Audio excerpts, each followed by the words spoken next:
Tapos yung 3-layer meat natin. Tapos yung egg. Ayan. Mix together na yan, guys. Sarap. Ang bango. Sobrang bango. So, lagyan natin siya ng kunting magic syrup, guys. Para lalong i-magic ang sarap.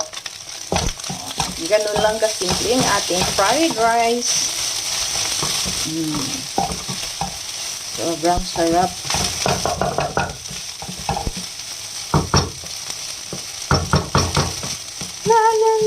So, ayan lang po siya, guys. Ang share ni Shalala. Thank you for watching po sa inyong lahat. Bye-bye. See you.